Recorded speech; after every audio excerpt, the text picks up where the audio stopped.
Din is-sena se tkun waħda tajba l-investiment dirett barrani anke minkejja l-isfidi li ġabet magħha l-pandemija tal-COVID-19. L-2021 sa issa tidher li se tkun tajba daqs l-2020 u l-2019 fejn l-investiment dirett barrani waqa' ġej, ġifieri matul dan l-aħħar xhur atterajna madwar 26 proġett ġdid li huma f'diversi oqsma.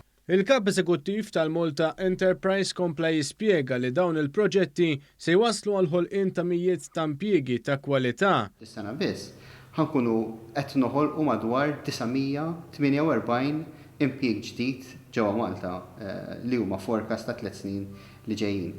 F'taħdida ta' Ernst & Young, il-Ministru għall-Intrapriża Mirjam Dalli qalet li fi 3 snin li ġejjin u stmat li jiġi f'Malta rib is-46 miljun euro. Ftit tal-jiem biss wara li l-kumpanija Delaru ħabbret pjan ta' espansjoni massiġġ fl-operat tagħha f'pajjiżna, Kurt Farrugia spjega li dan ma ġiex f'kombinazzjoni. Minħabba l-mod kif il-pandemija ġiet managed minn lat ta' pajjiż kemm lat ekonomiku u l-assistenza li tajna l-kumpaniji, imma anke minħabba li l-fabbriki tagħna f'dan il-pajjiż ma għalqux. Il-kumpaniji tal-manifattura qed jaraw li hawn futur f'dan il-pajjiż.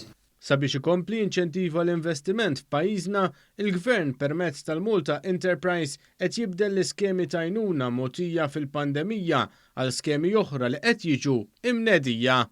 Dawn l-aħħar ftit xhur illi nibdew innaqsu ftit l-assistenza diretta bil-ħlasijiet fuq il-COVID, allura COVID Wage Supplement, l-assistenza fuq il-kontijiet tad-dawl u anke tal-kera, illi ħajħorġu iktar ħlasijiet anke fuq il-kwantijiet tal-elettriku fil-ġimgħat li ġejjin u min-naħa l-oħra qed nimxu għal skemi li jħeġġu u jinċentivaw dak li jkun biex jagħmel iktar investimenti.